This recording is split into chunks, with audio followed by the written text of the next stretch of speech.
আমার ছোট ভাই নওশাদকে আপনি কবুল করবেন।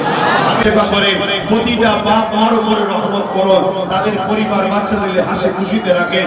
আল্লাহ যেসব ছোট ছোট বাচ্চারা রয়েছে এদেরকে সুস্থ হয়ে ঘরে যাওয়ার তৌফিক দেবেন আল্লাহ। রাস্তাঘাটে বিপদ আপদকে হেফাজত করবেন আল্লাহ। হাবিবের খালি রহমত করে দয়া করে আল্লাহ আমার মানুষটিকে কবুল করবেন, আমার ছোট ভাই নওশাদকে আপনি কবুল করবেন। হাবিবের খালি রহমত করে জালিম কেন্দ্র সরকারকে আপনি প্রথম দিন ধ্বংস দিন আল্লাহ। আর আমার রাজ্যের যে সরকার বলেছিল বিজেপিকে রুকার জন্য আমাকে সাথ দাও, মুসলিম উম্মারা তাকে সাথ দিল। আজকে যখন এই রকম বিজেপির লোক কোরআনের বিরুদ্ধে কথা বলছে, এই সরকার আমাদের কোনো সাথ দিচ্ছে না। আয় আল্লাহ, তাই আমাদেরকে নিজেদের পায়ে দাঁড়াবার ক্ষমতা দান করুন আল্লাহ। এই যুবক ছেলেদের ভাই আল্লাহ আপনি কামিয়াবি দান করুন আল্লাহ। আমিন আমিন আমিন।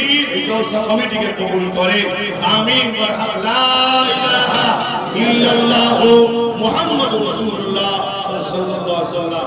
আমি একটা অনুরোধ করব, শুনবেন তো? রাস্তায় গায়ে ধর্মের ভাইদের ধর্মীয় অনুষ্ঠান হচ্ছে না, হয়নি? এই দেশটা আমাদের না সবার, এই কোন স্লোগান নয়, বেশি হরেন নয়, আস্তে আস্তে যাবেন। ওইটাতে বেরোন, ওইটাতে গেট খুলে দেন, আস্তে আস্তে বেরোন।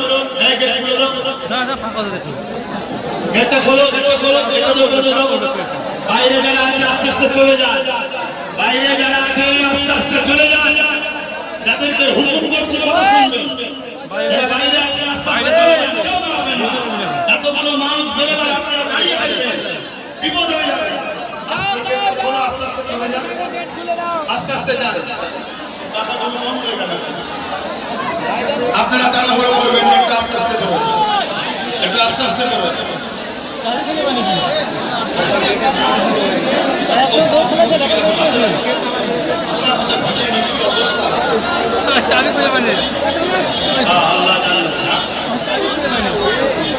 ওই গেটটা খুলে দাও না, তার কাছে চাবি আছে। কি সমস্যা বলতে এই কমিটির কোনো কারণ নেই, কিন্তু কাজ করে দিয়ে গেছি। ওই গেটটা চাবি কারবে না, খোলো। খুলে দিয়েছে, আস্তে আস্তে যাও আমার ভাইরা। অনুরোধ করছে, আপনাদের সময় ক্ষতি হয়ে যাবে, কিন্তু যা ভিড় হয়েছে বাচ্চাদের ক্ষতি হয়ে যাবে, মুরব্বীদের ক্ষতি হয়ে যাবে। তোমার আমার রক্তের গরম আছে, তুমি আমার হয়তো কিছু হবে না, আল্লাহ না করো, কিন্তু বাচ্চার মুরব্বীদের কথা ভাবো। তারা আমাদেরই বাবা, আমাদেরই ভাই তারা।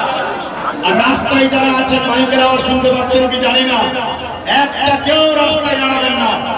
যে যার ঘরে যান, মসজিদে যান, নামাজ পড়ুন, নামাজের পর আবার মাহফিল হবে।